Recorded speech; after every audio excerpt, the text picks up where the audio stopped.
이런 쓰레기 말고 진짜 유산은 어디 있어? 철수가 크리스마스 선물로 받은 낡은 상자를 바닥에 내팽개치며 소리쳤습니다.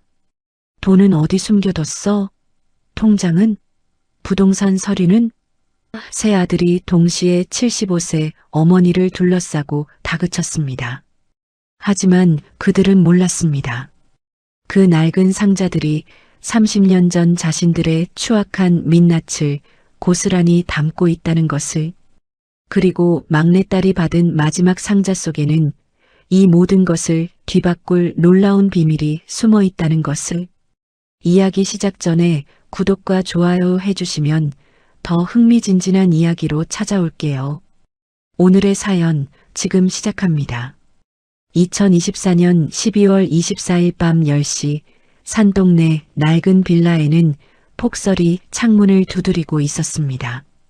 거실 전등 하나만이 어둠을 밝히는 가운데 박금수는 무릎이 아픈 몸을 일으켜 세워 탁자 위에 4개의 낡은 상자를 정성스럽게 놓았습니다. 각 상자에는 삐뚤빼뚤한 글씨로 철수, 영수, 민수, 지혜라고 적힌 종이가 붙어 있었습니다. 30년을 기다렸구나. 금순이 거친 손으로 상자들을 쓰다듬으며 중얼거렸습니다. 기침이 나와 손수건을 입에 댔을 때 붉은 피가 묻어났습니다. 그때 현관문이 쾅 하고 열렸습니다. 장남 철수가 신발도 벗지 않은 채 거실로 들어섰습니다. 눈발이 묻은 코트를 벗지도 않고 곧장 안방으로 향했습니다. 어디 숨겨놨어? 철수가 서랍장을 마구 뒤지며 소리쳤습니다. 등기부 등본 말이야. 이 집 진짜 주인이 누군지 확인해야겠어. 금순이 벽에 기댄 채 답했습니다. 오늘 다 줄 거야. 기다려. 차남 영수가 술 냄새를 풍기며 들어왔습니다. 손에는 소주병이 들려 있었고 입가에는 담배를 물고 있었습니다. 에이, 또 시간 끌기야? 영수가 소파에 털썩 앉으며 바닥에 침을 뱉었습니다. 벽에 걸린 금순의 은가락지를 훔쳐보더니 슬쩍 뜯어내 주머니에 넣었습니다. 야, 엄마, 병원비 때문에 빚쟁이들이 난리인데 언제까지 이러고 있을 거야? 삼남 민수가 정장을 차려입은 채 들어왔습니다. 손에는 스마트폰을 들고 무언가를 열심히 검색하고 있었습니다. 보험 수령인이 왜 다른 이름으로 되어 있어요? 민수가 금순을 향해 차가운 목소리로 물었습니다. 박금순이 아니라 이옥분이라고 되어 있는데 이게 뭐죠? 금순이 상자들을 끌어안으며 말했습니다. 그런 건 나중에 설명해 줄게. 지금은. 그때 현관문이 열리며 지혜가 뛰어들어왔습니다. 손에는 시장에서 팔다 남은 생선이 든 비닐봉지를 들고 있었습니다. 숨이 가쁜 채로 금순의 곁에 달려가 무릎을 꿇고 앉았습니다. 엄마, 괜찮으세요? 지혜가 부엌에서 찬물을 떠와 금순의 입가에 댔습니다. 오빠들이 또 소리 지르고 있었네요. 철수가 지혜를 노려보며 말했습니다. 너는 입 다물고 있어. 피 한 방울 안 섞인 주제에. 오빠. 지혜가 일어서며 철수를 막아섰습니다. 금순이 기침을 더 크게 하며 일어섰습니다. 핏물이 손수건에 더 많이 묻어났습니다. 오늘이 마지막이다. 금순이 떨리는 목소리로 말했습니다. 내가 너희들한테 줄 수 있는 것들을 모두 준비했어. 4명의 자식들이 금순을 바라봤습니다. 탁자 위의 상자들이 촛불빛에 흔들리고 있었습니다. 30년 동안 시장 바닥에서 껌 팔고 생선 팔고 밤새 일해서 너희들 키웠다. 금순이 상자 하나하나를 가리키며 말했습니다. 그 시간 동안 너희가 뭘 했는지도 다 기억하고 있어. 철수가 앞으로 나서며 말했습니다. 그런 소리 말고 유산 얘기나 해요. 이 집 말이에요. 철수야. 금순이 첫 번째 상자를 들어 올렸습니다. 이게 내 몫이야.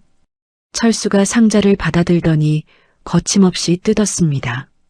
안에서 짧게 깎인 연필 한 자루가 굴러나왔습니다. 연필 몸통에는 철수라는 이름이 희미하게 새겨져 있었습니다. 이게 뭐야?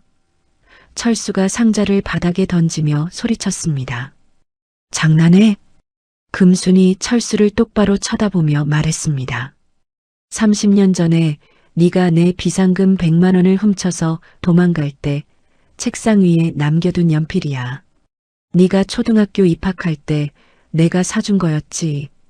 금순이 계속 말했습니다. 그때 나는 연필 한 자루 사려고 하루 종일 일했어. 철수의 얼굴이 새파랗게 변했습니다. 영수야, 내 차례다. 금순이 두 번째 상자를 영수에게 건넸습니다. 영수가 상자를 뜯자 피가 마른 헌 군복 바지가 나왔습니다. 바지에는 구멍이 여러 개 나 있었습니다. 이건 또 뭐야? 영수가 바지를 집어들며 화를 냈습니다. 네가 도박비 때문에 사채업자들한테 쫓길 때 내가 대신 맞으면서 입었던 옷이야. 금순이 조용히 답했습니다. 그 바지에 묻은 피는 내 피야. 영수가 바지를 바닥에 던졌습니다. 민수야.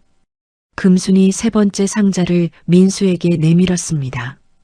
민수가 조심스럽게 상자를 열자 깨진 밥사발 조각들이 나왔습니다.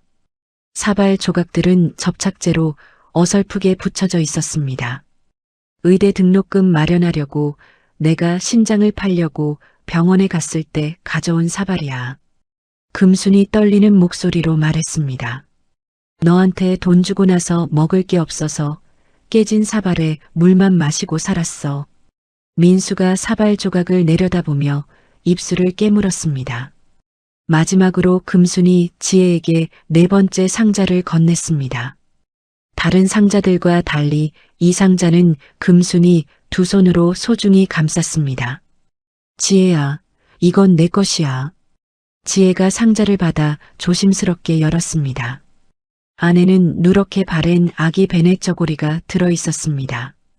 저고리는 낡았지만 깔끔하게 정리되어 있었습니다. 이게 뭐예요, 엄마? 지혜가 베넷 저고리를 들어 올리며 물었습니다. 30년 전 네가 우리 집 대문 앞에 버려져 있을 때 입고 있던 옷이야. 금순이 지혜의 손을 잡으며 말했습니다. 철수가 갑자기 소리를 질렀습니다. 됐어. 이런 쓰레기 말고 진짜 유산은 어디 있어? 영수가 테이블을 주먹으로 치며 일어섰습니다. 이 집 명의는 누구야? 빨리 말해. 민수가 금순에게 다가가며 말했습니다. 어머니, 정신이 온전하신 거죠? 이런 식으로 농담하시면 안 됩니다. 세 아들이 동시에 금순을 둘러쌌습니다. 지혜가 금순을 감싸려 했지만 영수가 지혜를 밀쳤습니다. 야, 니는 가만히 있어. 철수가 금순의 어깨를 잡고 흔들며 소리쳤습니다. 돈은 어디 숨겨뒀어? 통장은? 부동산 서류는? 금순이 비틀거리며 뒤로 물러섰습니다. 그때 지혜의 상자만은 가슴에 꼭 끌어안았습니다. 이것만은 안 돼. 금순이 상자를 지키려 하며 떨린 목소리로 말했습니다. 이것만은 절대로 건드리면 안 돼. 철수가 금순의 반응을 보더니 눈을 번뜩였습니다. 아, 그 상자에 진짜 돈이 들어있구나. 영수와 민수도 지혜의 상자에 시선을 고정했습니다. 철수가 지혜에게 달려들어 상자를 빼앗으려 했습니다. 지혜가 상자를 끌어안고 벽으로 피했지만 철수가 지혜의 팔을 붙잡아 벽에 밀쳤습니다. 놓아. 지혜가 철수의 팔을 밀어내려 했습니다. 영수가 뒤에서 지혜의 머리채를 잡았습니다. 지혜가 영수의 팔을 물어뜯으며 저항했습니다. 아! 영수가 아픔에 지혜를 놓았습니다. 그 순간 지혜가 들고 있던 상자의 뚜껑이 열렸습니다. 베넷 저고리가 바닥에 떨어지면서 저고리기 사이로 작은 은색 열쇠 하나가 굴러나왔습니다. 열쇠는 촛불빛에 반짝였습니다. 뭐야, 저게? 철수가 열쇠를 향해 달려들었습니다. 영수와 민수도 동시에 바닥으로 몸을 낮췄습니다. 그때 금순이 있는 힘을 다해 세 아들의 다리를 붙잡았습니다. 지혜야, 거북상해로 뛰어가. 금순이 목이 터져라 소리쳤습니다. 빨리. 지혜가 바닥에 열쇠와 베넷 저고리를 움켜쥐었습니다. 새 오빠들이 금순을 뿌리치려 발버둥치는 사이 지혜는 현관문으로 뛰쳐나갔습니다. 바깥에는 눈보라가 거세게 몰아치고 있었습니다. 눈보라가 지혜의 얼굴을 가리지만 지혜는 박금순 여사가 쥐어준 은색 열쇠를 손바닥이 아플 정도로 꽉 쥐었습니다. 거실에서는 철수의 고함 소리가 울려 퍼졌습니다. 따라가. 당장 따라가서 잡아와. 다음 날 아침 8시 철수는 사설 경비업체에서 일하는 친구 2명을 데려와 금순의 빌라 입구를 막았습니다. 검은색 SUV 한 대가 골목 입구에 세워져 있고 덩치 큰 남자들이 담배를 피우며 서 있었습니다. 지혜 그년이 나타나면 바로 잡아. 철수가 친구들에게 말했습니다. 절대 집 안으로 못 들어오게 해. 한편 영수는 오토바이를 타고 시장통을 돌아다니고 있었습니다. 손에는 지혜의 사진이 인쇄된 전단지를 들고 있었습니다.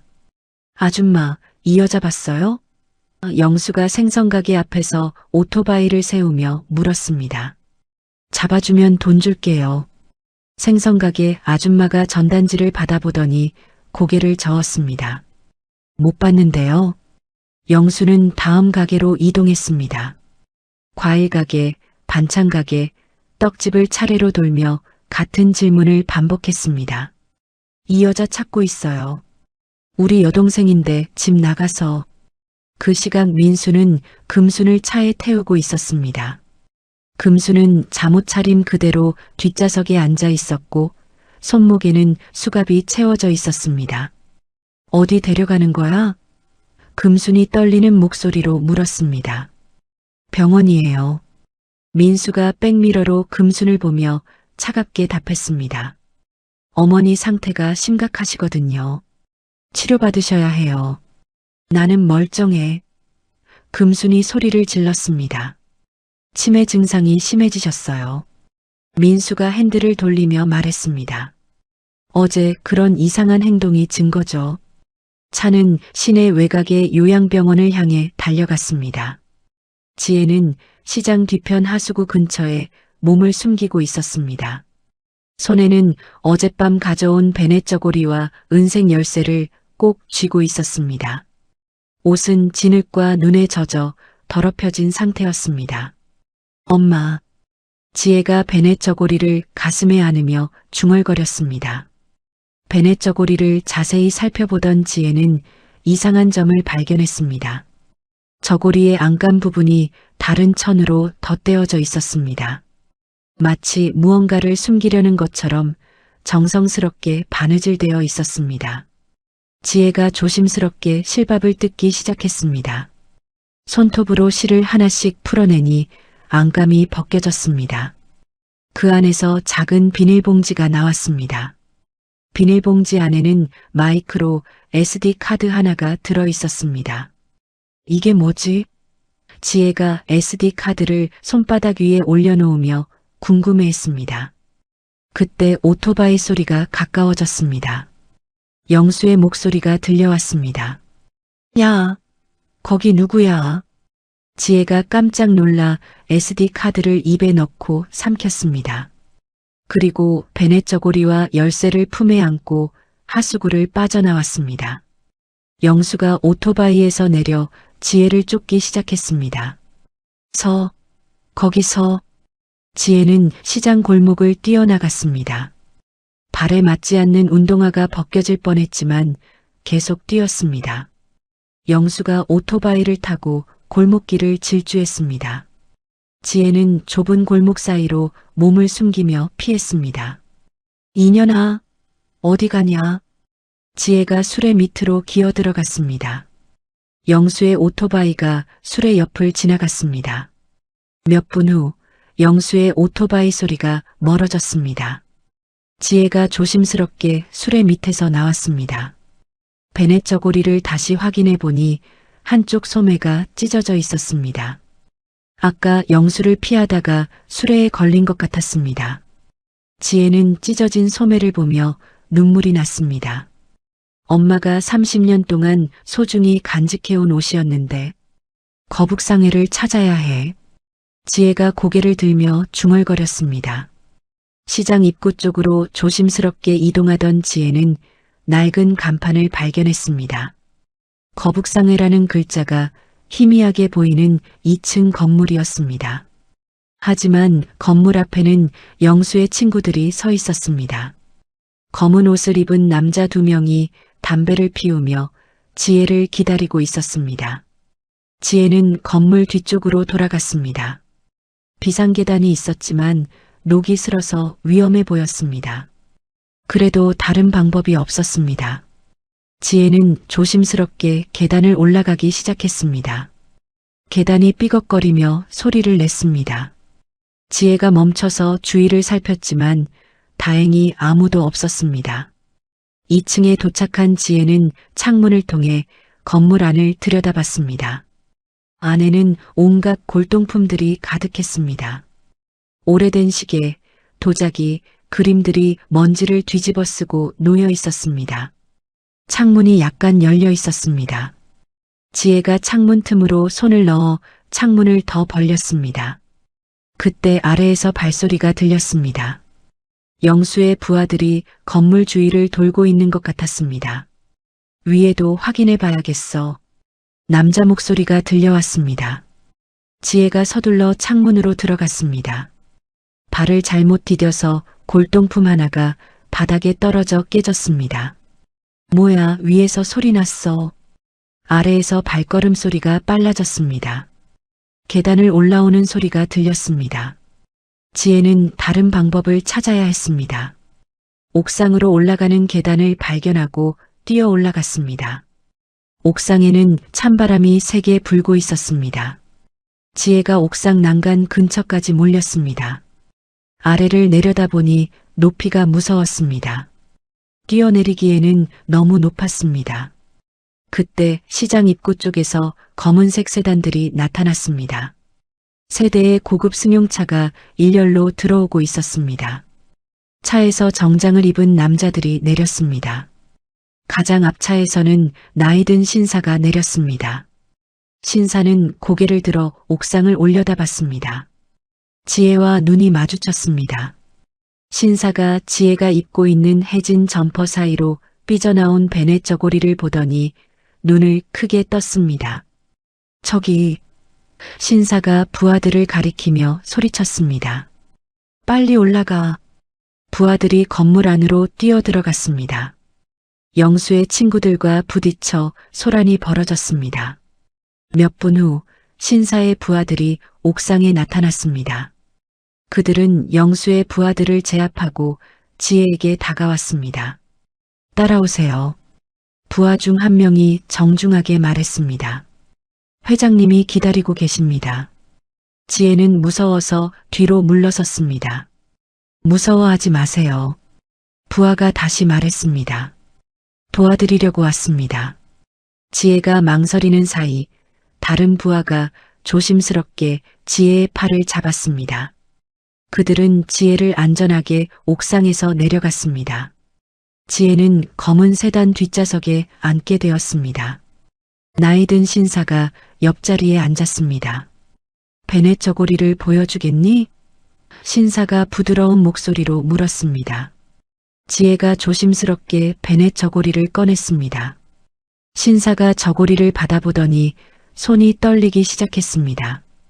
저고리 깃에 수놓인 작은 문양을 확인한 신사의 눈에서 눈물이 흘렀습니다. 차 안에서 신사는 지혜에게 노트북을 건넸습니다. 지혜가 삼킨 SD 카드는 이미 회수할 수 없었지만 신사는 다른 방법을 알고 있었습니다. 이 영상을 보겠니? 신사가 노트북 화면을 켜며 말했습니다. 네가 가져온 정보와 같은 내용일 거야. 화면에는 30년 전 어느 겨울밤의 장면이 나타났습니다. 검은 정장을 입은 남자가 아기를 안고 있는 여자를 쫓고 있었습니다. 그 남자의 얼굴이 선명하게 보였습니다. 저 사람이 지혜가 화면을 보며 말했습니다. 내 회사 부회장이야. 신사가 차갑게 답했습니다. 30년 동안 내 옆에서 일했던 사람이지. 영상 속에서 아기를 안고 있던 여자가 넘어졌습니다. 그 순간 다른 남자가 나타나 부회장과 싸움을 벌였습니다. 총소리가 들리고 남자가 쓰러졌습니다. 저 남자가 내 아버지야. 신사가 떨리는 목소리로 말했습니다. 내 아들이었지. 지혜의 눈이 커졌습니다. 그리고 저 여자가 너를 구해준 이옥분, 지금의 박금순이고, 신사가 계속 말했습니다. 내 손녀를 살려준 은인이야. 그때 신사의 휴대폰이 울렸습니다. 급한 목소리가 들려왔습니다. 회장님, 큰일 났습니다. 전화 너머로 부하의 목소리가 들렸습니다. 강철수가 회사 앞에서 시위를 하고 있습니다. 신사가 창밖을 내다봤습니다. 멀리 회사 건물 앞에 철수가 서 있었습니다. 손에는 진짜 손녀를 찾았다는 피켓을 들고 있었습니다. 저놈이. 신사가 이를 악물며 말했습니다. 철수는 지나가는 사람들에게 소리치고 있었습니다. 한 회장님, 제가 지혜 누이를 찾았습니다. 철수가 목이 터져라 외쳤습니다. 돈 좀 주세요. 회사 직원들이 철수를 말리려 했지만 철수는 물러서지 않았습니다. 30년 동안 키워준 게 누군데? 철수가 계속 소리쳤습니다. 보상해 주세요. 신사가 지혜를 보며 말했습니다. 저 사람이 내 오빠라고? 네. 지혜가 고개를 끄덕였습니다. 하지만 피가 섞이지 않은 그런 건 중요하지 않아. 신사가 지혜의 손을 잡으며 말했습니다. 너를 괴롭힌 게 사실이라면 용서할 수 없지. 신사가 운전사에게 지시했습니다. 요양병원으로 가자. 빨리. 차가 방향을 바꿔 달리기 시작했습니다. 그 시각 요양병원에서는 민수가 금순에게 주사를 놓으려 하고 있었습니다. 이건 영양주사예요. 민수가 거짓말을 했습니다. 아프지 않을 거예요. 금순이 손목을 빼며 저항했습니다. 싫어. 건드리지 마. 어머니, 가만히 계세요. 민수가 금순의 팔을 억지로 잡았습니다. 그때 병원 문이 벌컥 열렸습니다. 검은 옷을 입은 남자들이 우르르 들어왔습니다. 손 떼세요. 경호원 중 한 명이 민수를 밀쳤습니다. 민수가 비틀거리며 뒤로 물러났습니다. 손에 들고 있던 주사기가 바닥에 떨어져 깨졌습니다. 누구야 너희들? 민수가 소리쳤습니다. 한 회장님 명령으로 왔습니다. 경호원이 대답했습니다. 민수의 얼굴이 하얗게 변했습니다. 뒷문으로 도망치려 했지만 이미 경호원들이 막고 있었습니다. 어머니, 지혜가 병실로 뛰어들어왔습니다. 금순이 지혜를 보더니 눈물을 흘렸습니다. 지혜야, 무사하구나. 금순이 지혜를 끌어안았습니다. 신사가 병실에 들어와 금순 앞에 무릎을 꿇었습니다. 30년 전에 내 아이를 구해주셔서 감사합니다. 신사가 고개를 숙이며 말했습니다. 금순이 신사를 보더니 깜짝 놀랐습니다. 설마, 한 회장님? 그렇습니다. 한 회장이 답했습니다. 오랫동안 찾았습니다. 그때 밖에서 오토바이 소리가 들렸습니다. 영수가 병원에서 도망치려 하고 있었습니다. 하지만 도로에서 경찰차와 부딪혀 넘어졌습니다. 영수가 아스팔트에 굴렀고 경찰들이 달려와 수갑을 채웠습니다. 으악, 놓으라고. 영수가 발버둥쳤습니다. 한 회장이 창밖을 보며 말했습니다. 이제 모든 게 정리되겠군. 지혜가 한 회장을 보며 물었습니다. 정말 제가 할아버지 손녀인가요? 유전자 검사를 해보자. 한 회장이 부드럽게 말했습니다. 하지만 내 마음은 이미 확신하고 있어. 그 순간 민수가 뒤로 빠져나가려 했습니다. 하지만 경호원들이 민수를 붙잡았습니다. 놓아요. 나는 의사라고요. 민수가 소리쳤습니다. 의사가 환자를 독살하려 했다고? 한 회장이 차갑게 말했습니다. 민수가 말을 잇지 못했습니다. 한편 철수는 회사 앞에서 계속 시위를 하고 있었습니다. 하지만 아무도 그에게 관심을 주지 않았습니다. 야, 무시하지 마. 철수가 소리쳤습니다.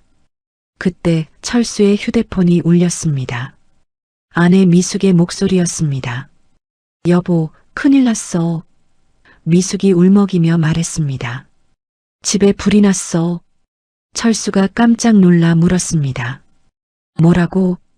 금순씨 빌라에서 불이 나서 우리 집까지 번졌어. 미숙이 계속 말했습니다. 소방차가 와 있어. 철수가 피켓을 던지고 급히 택시를 잡았습니다. 빌라에 도착한 철수는 경악했습니다. 집 전체가 새까맣게 타고 있었습니다. 소방관들이 물을 뿌리고 있었지만 이미 늦었습니다. 우리 집이. 철수가 멍하니 서 있었습니다. 소방관 한 명이 철수에게 다가왔습니다. 혹시 이 집 가족이세요? 소방관이 물었습니다. 네, 그런데 방화 의심됩니다. 소방관이 말했습니다. 곧 경찰이 올 거예요. 철수의 다리가 휘청거렸습니다. 자신이 증거인멸을 위해 지른 불이 자신의 집까지 태운 것입니다. 병원에서 한 회장은 지혜와 금순을 바라보았습니다. 30년 전 자신의 실수로 비극이 시작되었지만 이제는 모든 걸 바로잡을 수 있었습니다. 이제부터 두 분을 지켜드리겠습니다. 한 회장이 진심 어린 목소리로 말했습니다. 지혜가 금순의 손을 잡으며 말했습니다. 엄마, 이제 안전해요. 금순이 지혜를 보며 미소 지었습니다. 30년 동안 지켜온 비밀이 드디어 밝혀졌습니다. 창밖으로는 눈이 내리기 시작했습니다. 하지만 이번에는 따뜻한 눈이었습니다. 일주일 후 지혜는 서울 도심 펜트하우스의 침실에서 눈을 떴습니다. 화려한 실크 침구와 크리스털 샹들리에가 있는 방이었지만 지혜는 금순이 시장에서 사준 낡은 수건을 머리에 두르고 있었습니다. 엄마 보러 가야지. 지혜가 혼자 중얼거리며 침대에서 일어났습니다. 한 회장이 준비해준 고급 옷들은 그대로 두고 지혜는 평소 입던 단정한 옷을 꺼내 입었습니다. 대학병원 VIP 병실에 도착한 지혜는 금순이 하얀 병원복을 입고 침대에 앉아 있는 것을 보았습니다. 일주일 전과는 달리 금순의 얼굴에 혈색이 돌아왔습니다. 엄마 어떠세요? 지혜가 금순의 손을 잡으며 물었습니다. 많이 좋아졌어. 금순이 지혜의 손을 꼭 잡으며 답했습니다. 이렇게 좋은 치료 받아본 게 처음이야. 한 회장이 병실로 들어왔습니다. 손에는 공문서 봉투를 들고 있었습니다.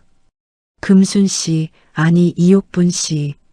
한 회장이 정중하게 말했습니다. 신분 복원 절차가 모두 끝났습니다. 금순이 서류를 받아보며 말했습니다. 30년 만에 제 이름을 되찾는군요. 그동안 고생이 많으셨습니다. 한 회장이 고개를 숙였습니다. 지혜가 궁금한 표정으로 한 회장을 보았습니다. 할아버지, 그때 정확히 무슨 일이 있었던 거예요?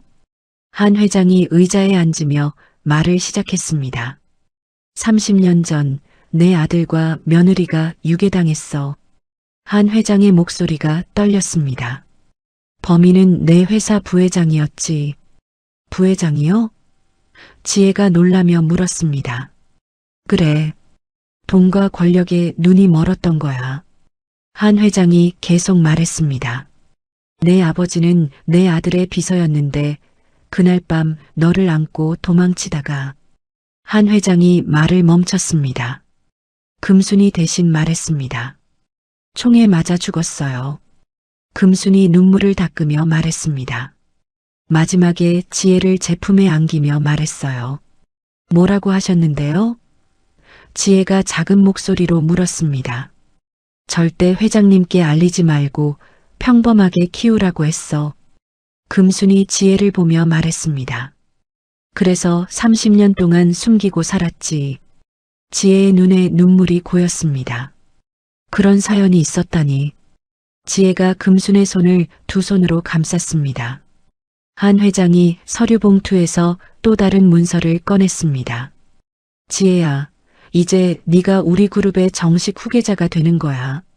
한 회장이 문서를 지혜에게 건넸습니다. 지혜가 문서를 받아보며 말했습니다. 저한테는 너무 큰 일인 것 같아요. 천천히 배우면 돼. 한 회장이 격려했습니다. 첫 번째 일은 내 오빠들 문제를 정리하는 거야. 그때 한 회장의 비서가 병실로 들어왔습니다. 회장님, 강철수가 사채업자들에게 끌려갔다는 소식입니다. 비서가 보고했습니다. 한 회장이 지혜를 보며 물었습니다. 어떻게 하고 싶니? 지혜가 잠시 생각하더니 말했습니다. 오빠가 진 빚을 제가 대신 갚겠어요. 그 대신 조건이 있겠지? 한 회장이 미소 지으며 물었습니다. 네. 시장 상인들한테 그동안 피해준 것들을 모두 보상하게 하고 싶어요. 지혜가 또렷하게 말했습니다. 금순이 지혜를 자랑스럽게 바라봤습니다. 역시 내가 키운 딸이야. 금순이 지혜의 머리를 쓰다듬었습니다. 한편 구치소에서는 영수가 차가운 바닥에 앉아 있었습니다. 같은 방에 민수도 들어와 있었습니다. 이 모든 게 다 철수 형 때문이야.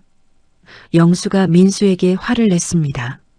형도 마찬가지로 욕심부렸잖아요. 민수가 차갑게 답했습니다. 두 사람이 서로를 원망하며 다퉜습니다. 하지만 이제 돌이킬 수 있는 일은 아무것도 없었습니다. 병원에서 지혜는 창밖을 바라보며 말했습니다. 엄마, 이제 정말 새로운 시작인 것 같아요. 금순이 지혜의 손을 잡으며 답했습니다. 그래, 우리 이제 행복하게 살자. 한 회장이 두 사람을 보며 마음이 따뜻해졌습니다. 30년 만에 가족을 되찾은 기분이었습니다. 내일부터 지혜가 회사에 나와서 일을 배우는 게 어때? 한 회장이 제안했습니다. 네, 열심히 하겠습니다. 지혜가 고개를 끄덕였습니다. 그 순간 지혜의 휴대폰이 울렸습니다. 변호사에게서 온 전화였습니다. 지혜 양, 철수 씨가 보석으로 풀려났는데 또 사고를 쳤습니다. 변호사가 급하게 말했습니다. 빌라에 불을 지른 혐의로 다시 체포됐어요. 지혜가 한 회장과 금순을 번갈아 보았습니다. 자업자득이군. 한 회장이 조용히 말했습니다. 하지만 지혜의 마음은 복잡했습니다.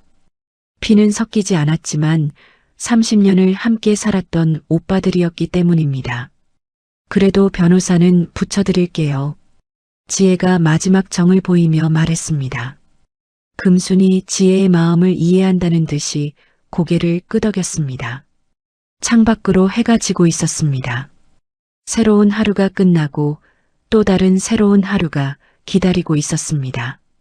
봄바람이 부는 어느 화창한 오후, 지혜는 금순을 모시고 한 회장의 저택 정원에서 차를 마시고 있었습니다.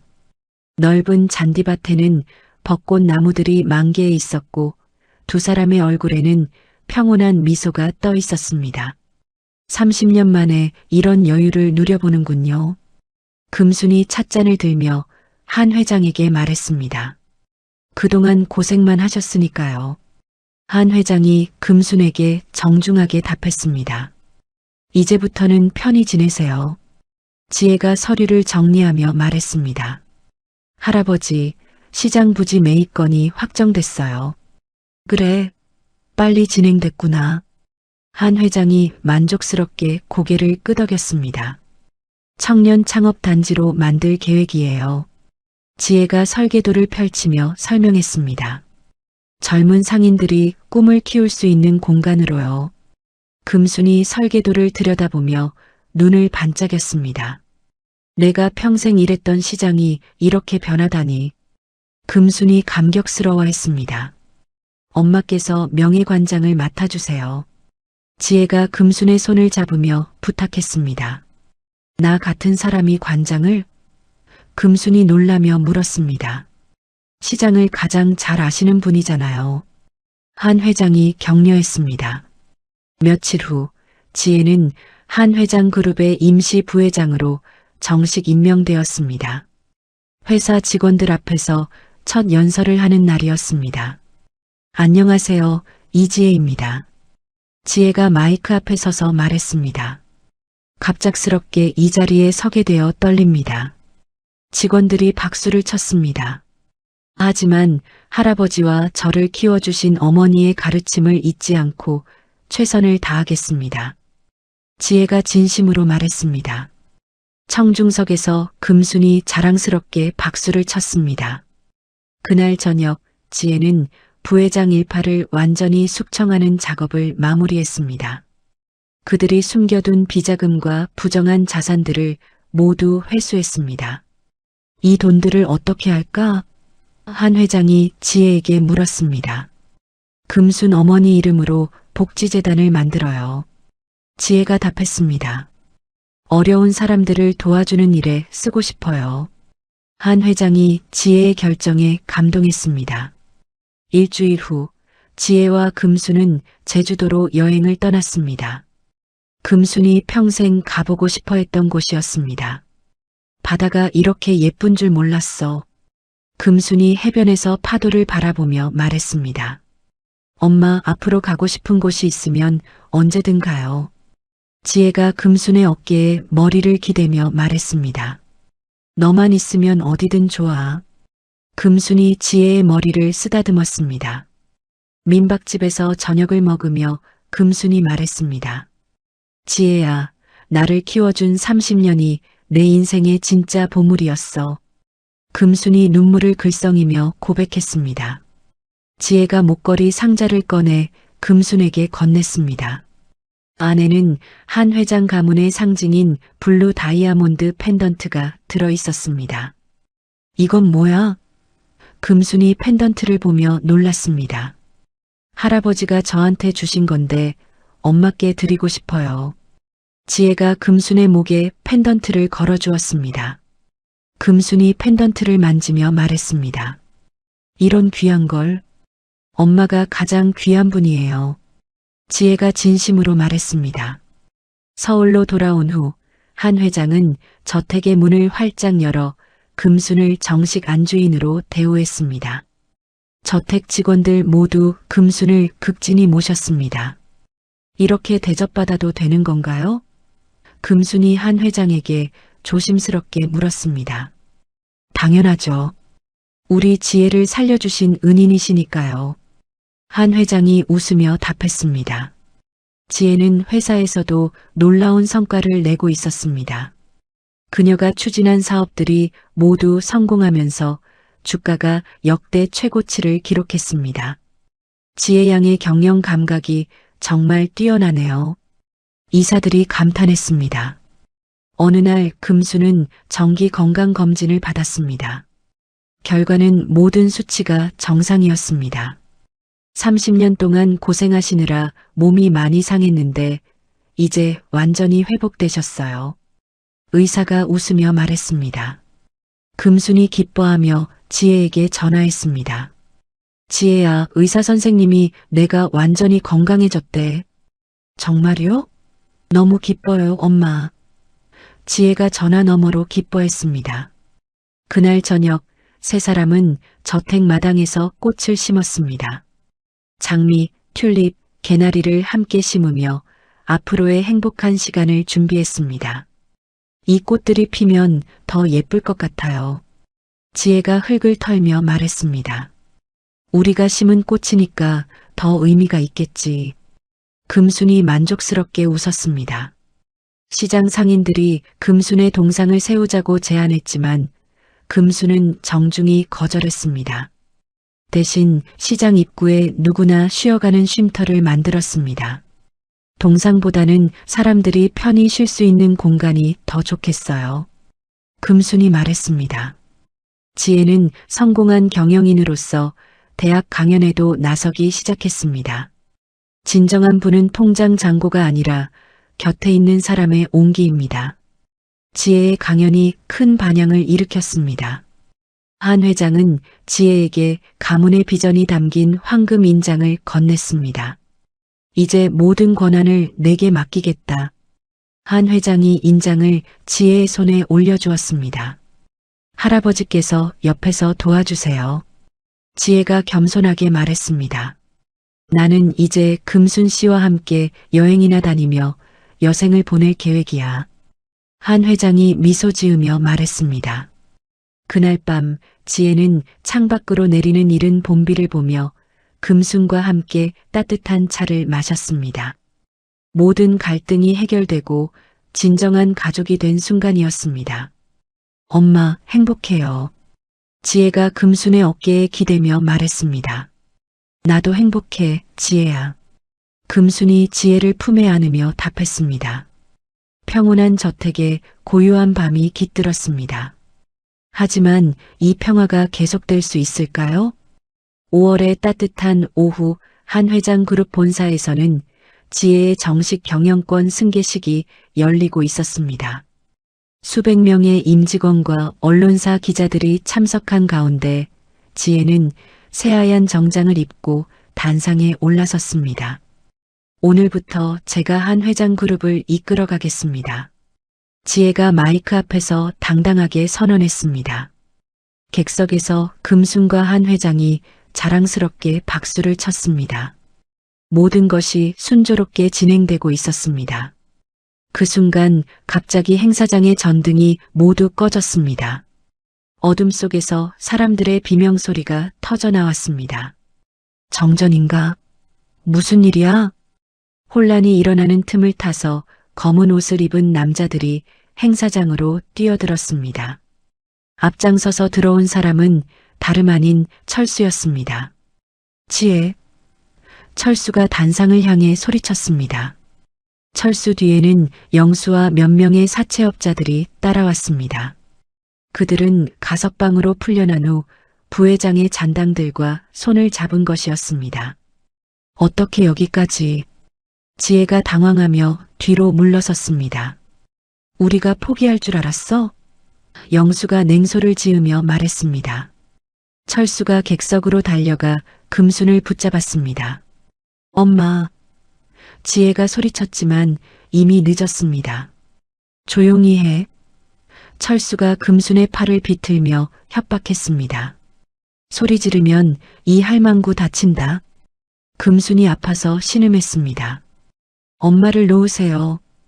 지혜가 단상에서 뛰어내리려 했습니다. 하지만 영수가 지혜의 앞을 가로막았습니다. 손에는 날카로운 칼이 들려 있었습니다. 움직이지 마. 영수가 칼끝을 지혜에게 들이대며 말했습니다. 네가 가진 주식 전부를 우리한테 양도한다는 서류에 사인해. 지혜가 고개를 저었습니다. 절대 안 해요. 그럼 이 할망구가 어떻게 될지 몰라. 철수가 금순을 더 세게 붙잡았습니다. 그때 한 회장이 일어나 앞으로 나왔습니다. 이놈들아, 뭐 하는 짓이야? 한 회장이 분노에 떨며 소리쳤습니다. 철수가 한 회장을 보며 비웃었습니다. 늙은이는 가만히 있어. 영수가 지혜를 칼로 위협하며 저택 지하실로 끌고 갔습니다. 철수는 금순을 데리고 미리 준비해둔 검은 승합차로 향했습니다. 지혜야. 금순이 차에 억지로 태워지며 지혜를 불렀습니다. 하지만 지혜는 지하실에 갇혀 아무것도 할 수 없었습니다. 지하실 문이 쾅 하고 닫혔습니다. 어둠 속에서 지혜는 벽을 두드리며 소리쳤습니다. 누구 없어요. 도와주세요. 하지만 아무 대답이 없었습니다.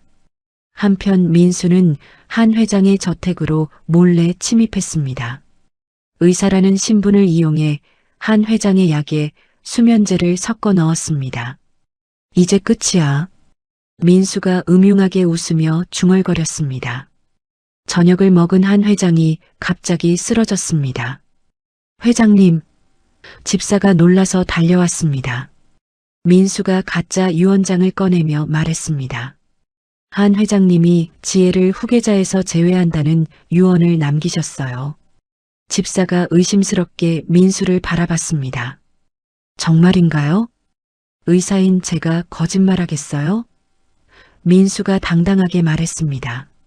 그 사이 철수는 금순을 30년 전 지혜가 버려졌던 시장 뒷골목으로 데려왔습니다. 차가운 하수구 옆에 금순을 내려놓았습니다. 30년 전에 그 애를 여기서 주워왔지? 철수가 금순을 내려다보며 말했습니다. 너도 똑같이 당해봐. 금순이 추위에 떨며 말했습니다. 철수야, 그래도 네가 내 아들인데. 아들, 웃기지 마. 철수가 소리쳤습니다. 우리한테서 모든 걸 빼앗아간 주제에 금순의 목에 걸린 블루 다이아몬드 펜던트가 희미하게 빛났습니다. 사실 그 펜던트에는 지혜가 몰래 GPS 발신기를 넣어둔 상태였습니다. 금순이 펜던트를 꼭 쥐며 지혜가 자신을 찾을 수 있기를 간절히 바랐습니다. 지하실에서 지혜는 있는 힘을 다해 문을 부수려 했습니다. 소화기를 들고 문 경첩을 내리치며 탈출을 시도했습니다.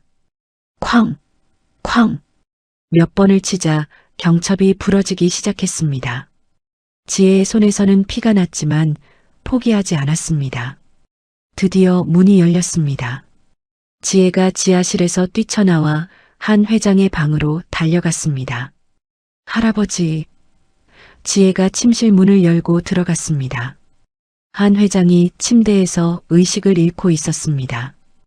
입술이 파랗게 변해 있었습니다. 할아버지, 정신 차려요. 지혜가 한 회장을 흔들며 소리쳤습니다. 지혜는 응급처치를 시작했습니다. 인공호흡을 하고 심장 마사지를 했습니다. 잠시 후 한 회장이 눈을 떴습니다. 지혜야. 한 회장이 약한 목소리로 말했습니다. 할아버지, 괜찮으세요? 지혜가 안도하며 물었습니다. 그때 지혜의 휴대폰이 울렸습니다. 철수에게서 온 전화였습니다. 지혜야, 할망구를 살리고 싶으면 시장 하수구로 와. 철수의 목소리가 차갑게 들렸습니다. 주식 양도 서류를 가지고 혼자 와.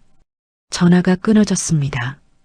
지혜가 고민하는 사이 한 회장이 지혜의 손을 잡았습니다. 가지마. 한 회장이 간신히 말했습니다. 위험해. 하지만 지혜의 마음은 이미 정해져 있었습니다. 엄마를 구해야 해요. 지혜가 일어서며 말했습니다. 지혜는 경호원들에게 한 회장을 부탁하고 홀로 차를 몰고 나갔습니다. 빗속을 뚫고 시장을 향해 질주했습니다. 시장에 도착한 지혜를 기다리고 있던 것은 철수와 영수뿐만이 아니었습니다. 사채업자들과 부회장의 잔당들까지 모두 나와 있었습니다. 혼자 왔네? 철수가 지혜를 보며 냉소했습니다. 엄마는 어디 있어요? 지혜가 주위를 둘러보며 물었습니다. 서류부터 내놔. 영수가 손을 내밀었습니다. 지혜가 가방에서 서류를 꺼냈습니다. 하지만 건네주지는 않았습니다. 먼저 엄마를 보여주세요. 철수가 하수구 쪽을 가리켰습니다. 그곳에 금순이 쓰러져 있었습니다. 엄마. 지혜가 달려가려 했지만 사채업자들이 막아섰습니다. 서류부터.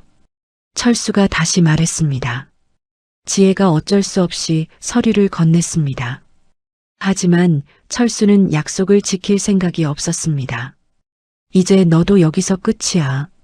철수가 지혜의 목을 조르며 소리쳤습니다. 넌 태어나지 말았어야 했어. 지혜가 숨이 막혀 고통스러워했습니다. 하지만 바닥에 떨어진 쇠파이프를 발견하고 간신히 손에 쥐었습니다. 철수가 둔기를 들고 지혜에게 내리치려는 순간이었습니다. 갑자기 시장 전체의 가로등이 모두 꺼졌습니다. 그와 동시에 수십 대의 경찰차 사이렌 소리가 시장 입구를 가득 채웠습니다. 펜던트의 GPS 신호를 추적한 경찰들이 도착한 것이었습니다. 꼼짝 마. 경찰들이 확성기로 소리쳤습니다. 철수와 영수, 그리고 그들의 일당들이 당황하며 도망치려 했지만 이미 사방이 포위된 상태였습니다. 다음 날 아침 10시, 지혜는 피 묻은 붕대를 감은 채 한 회장그룹 이사회의에 나타났습니다.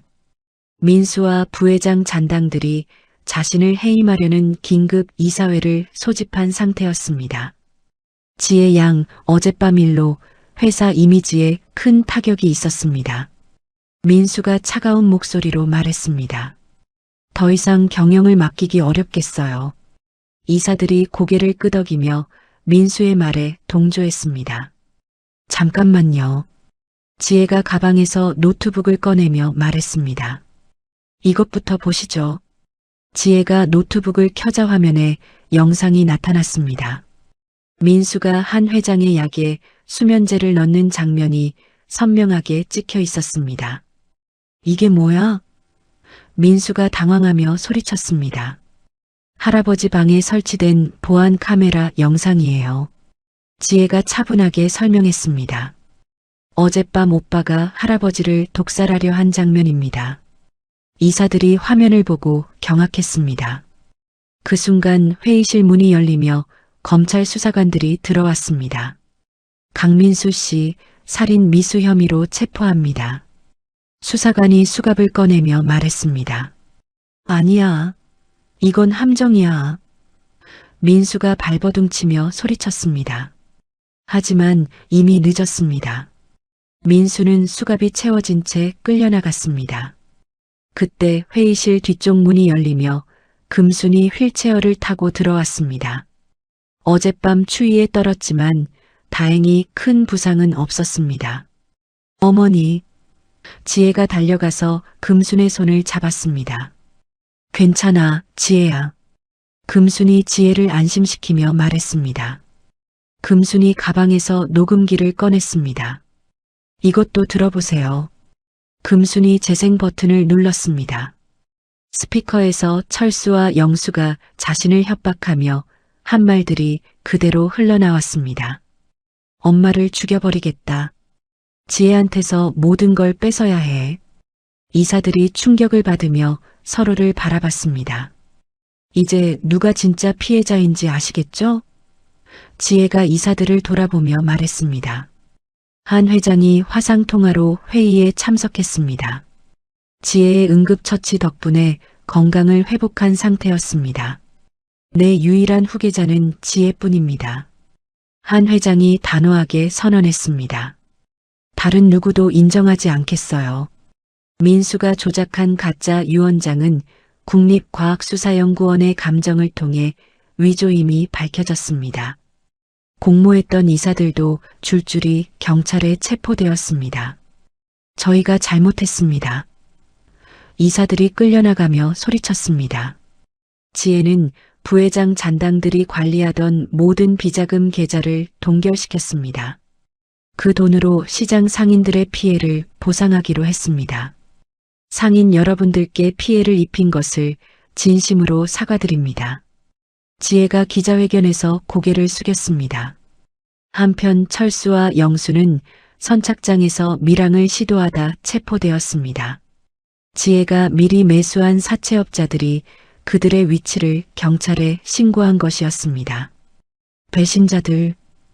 철수가 사채업자들을 보며 분노했습니다. 돈을 더 많이 준 쪽을 택했을 뿐이야. 사채업자가 냉소하며 답했습니다. 구치소에서 세 형제는 서로 다른 방에 수감되었습니다. 그들은 서로를 원망하며 매일 싸웠습니다. 다 철수 형 때문이야. 영수가 면회실에서 소리쳤습니다. 너희들도 욕심 부렸잖아. 철수가 맞받아쳤습니다. 민수는 아무 말도 하지 않고 간방 구석에 웅크리고 있었습니다.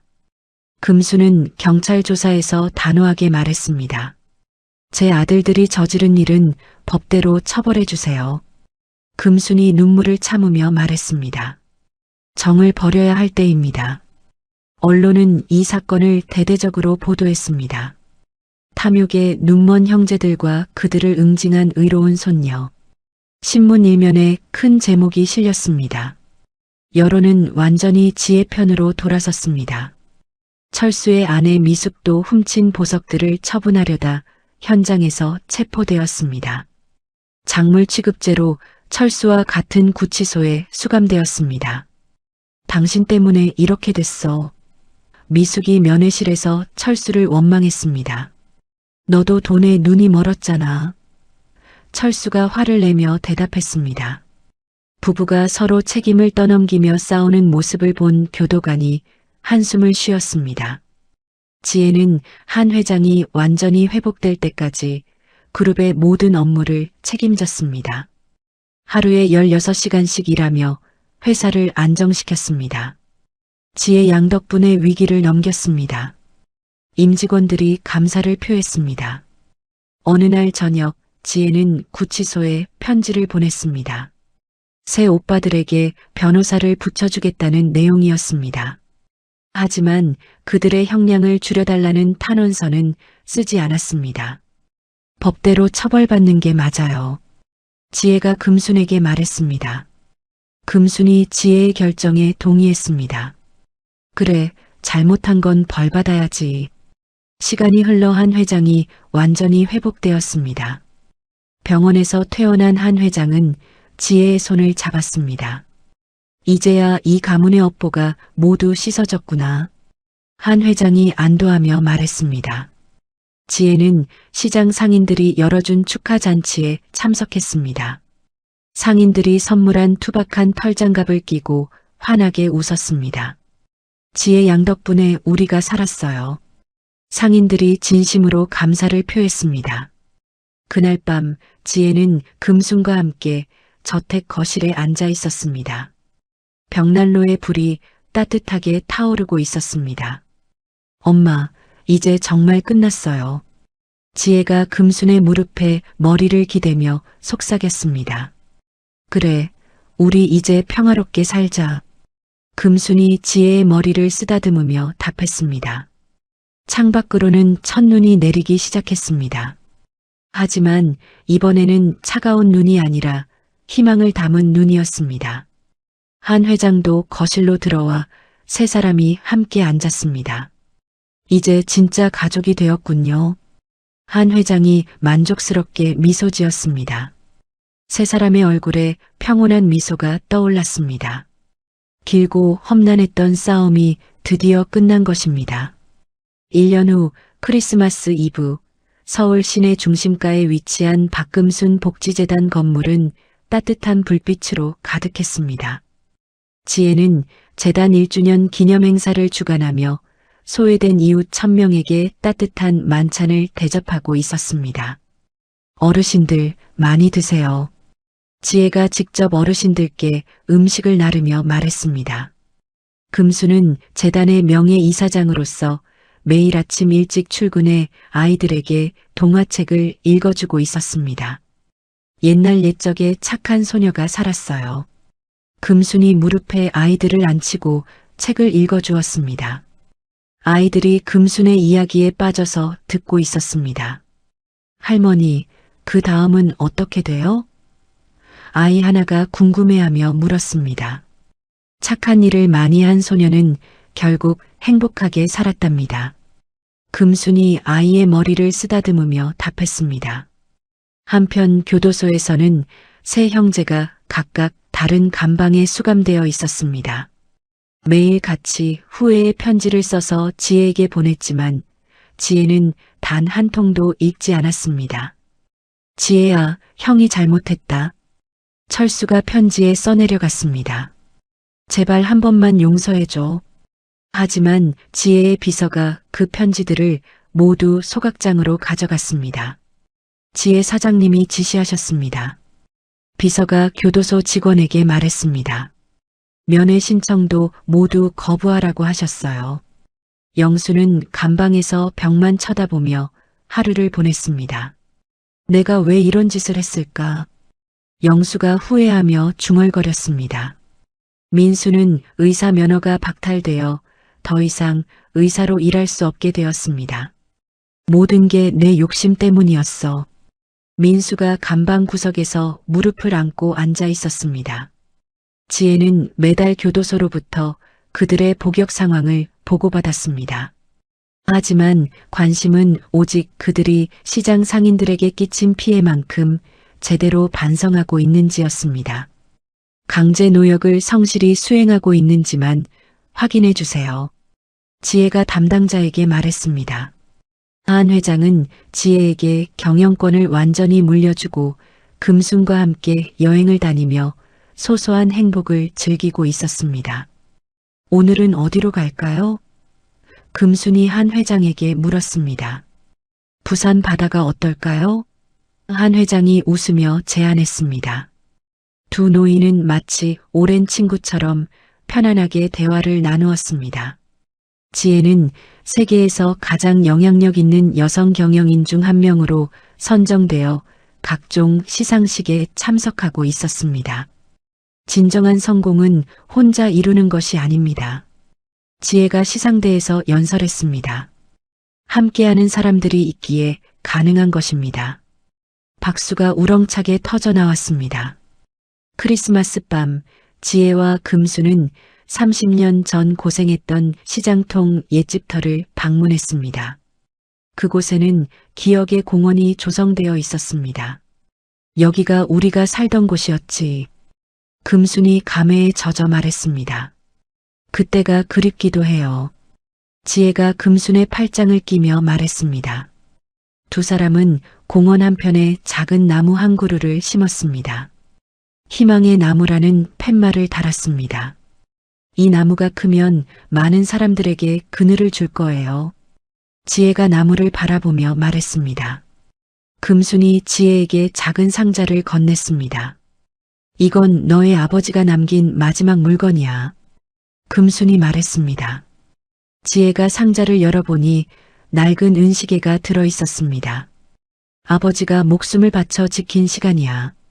금순이 눈물을 글썽이며 말했습니다. 이제 그 시간은 온전히 내 것이야.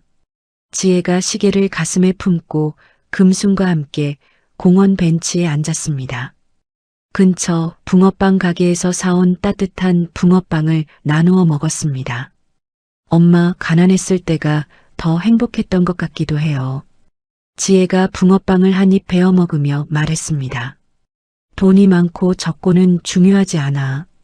금순이 지혜의 어깨를 토닥이며 말했습니다. 마음이 따뜻하면 그게 진짜 부자야.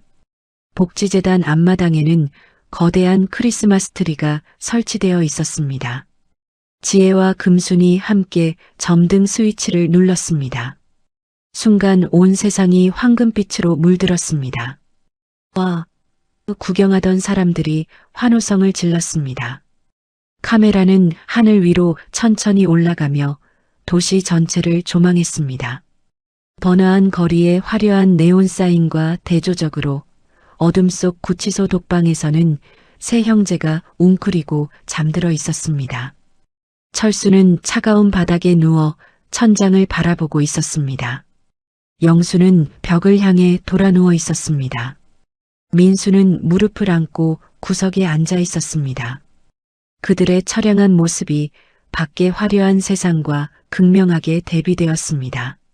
저택으로 돌아온 지혜, 금순, 한 회장은 화목한 저녁 식사를 했습니다. 정말 완벽한 가족이 되었네요. 한 회장이 와인잔을 들며 말했습니다. 피보다 진한 사랑으로 맺어진 가족이죠. 지혜가 금순을 바라보며 답했습니다. 거실 한복판에는 금순이 주었던 낡은 상자와 베넷 저고리가 방탄유리 액자 속에 영구 보존되어 있었습니다. 가문의 가장 소중한 보물이 된 것입니다. 저 상자 때문에 이 모든 일이 시작되었는데 금순이 액자를 바라보며 말했습니다. 그 상자가 우리를 진짜 가족으로 만들어준 거예요. 지혜가 감격스럽게 답했습니다. 창밖으로 첫눈이 내리기 시작했습니다. 지혜가 창문 앞에 서서 눈을 바라보았습니다. 엄마가 준 가장 큰 선물은 바로 오늘이에요. 지혜가 뒤돌아보며 말했습니다. 금순이 지혜의 손을 꼭 잡았습니다. 나도 지혜를 만난 게 내 인생 최고의 선물이야. 금순이 진심으로 말했습니다. 세 사람이 서로를 바라보며 미소 지었습니다. 창밖의 눈은 더욱 하얗게 내리고 있었지만 집안은 사랑으로 가득 차 따뜻했습니다. 진정한 선물은 상자 안에 있는 것이 아니라 그 상자를 건네는 사람의 진심에 있다. 지혜의 따뜻한 내레이션이 흘러나왔습니다. 화면이 서서히 어두워지며 이야기는 막을 내렸습니다.